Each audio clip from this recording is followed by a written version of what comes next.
नमस्कार दोस्तों, स्वागत है आपका मेरे YouTube चैनल ज्ञान चक्र में। तो आज हम हिंदी के एक महत्वपूर्ण टॉपिक यूकेएसएससी के पाठ्यक्रमानुसार जो रचनाकार है हमारे कवि परिचय उससे रिलेटेड है। तो शुरू करते हैं।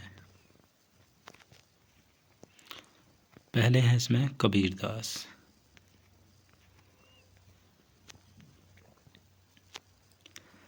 कबीरदास भक्तकालीन युग के निर्गुण संप्रदाय के प्रवर्तक थे।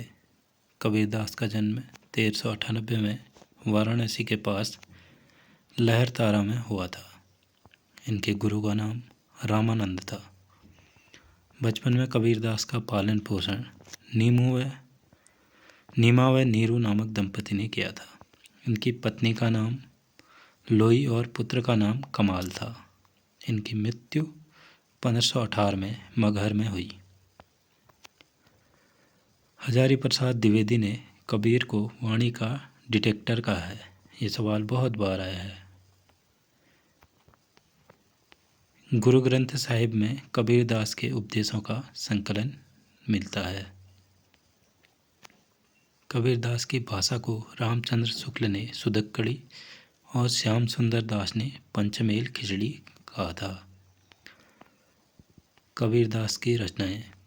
कबीरदास की भाषा अवधी, सदुक्कड़ी एवं पंचमेल खिचड़ी थी। कबीरदास के शिष्यों ने उनकी वाणियों का संग्रह बीजक नामक संग्रह में किया था।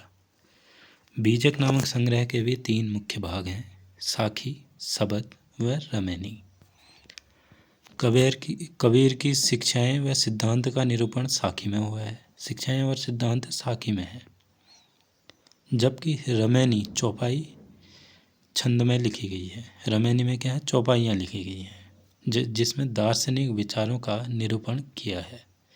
सबद की रचना गेय पद में हुई है, जिसमें प्रेम अंतरंग साधना को अभिव्यक्त किया गया है। उलट बसिया भी इन्हीं की है, कबीरदास की। अब दूसरे कवि हैं हमारे गोस्वामी तुलसीदास। इनका जन्म 1532 में हुआ था। जन्म स्थान बांदा उत्तर प्रदेश और कुछ विद्वान एटा भी मानते हैं। इनके पिता आत्माराम दुबे, माता हुलसी देवी थी। उपनाम इनका राम बोला था, जबकि इनके अन्य नाम हिंदी का जातीय कवि, कवि शिरोमणि, मानस का हंस व लोकनायक था। लोकनायक जयप्रकाश नारायण को भी कहा जाता है, तो कन्फ्यूजन नहीं करेंगे। गुरु थे इनके नरहरिदास। मृत्यु इनकी हुई 1623 में काशी में। ये अकबर के समकालीन थे। इस टाइप के सवाल आजकल पूछ रहा है, ये कौन से मुगल शासक के समकालीन थे, तो इसको ध्यान रखेंगे, अकबर के समकालीन थे। इनकी रचनाओं में ब्रज भाषा और अवधी भाषा का प्रयोग हुआ है।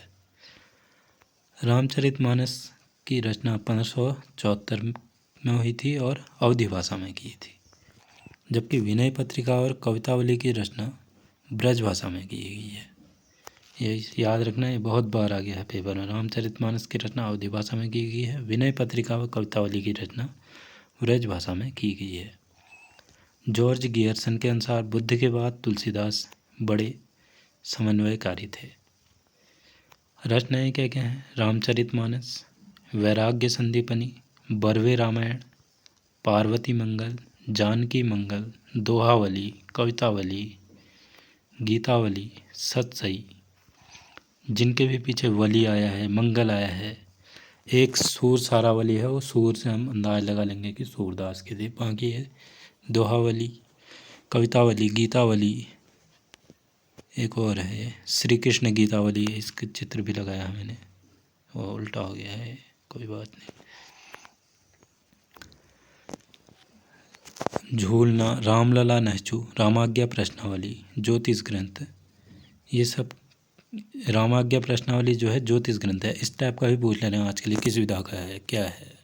रामाज्ञा प्रश्नावली क्या है कहेंगे तो वहाँ प्रश्नावली से खुद दे देंगे, लेकिन ये ज्योतिष ग्रंथ है, ध्यान रखेंगे इसको। तो आज 2 ही थे, ऐसे ही हम आगे भी लाते रहेंगे वीडियो। धन्यवाद। Like and subscribe. ज़रूर करें अगर पसंद आती है वीडियो।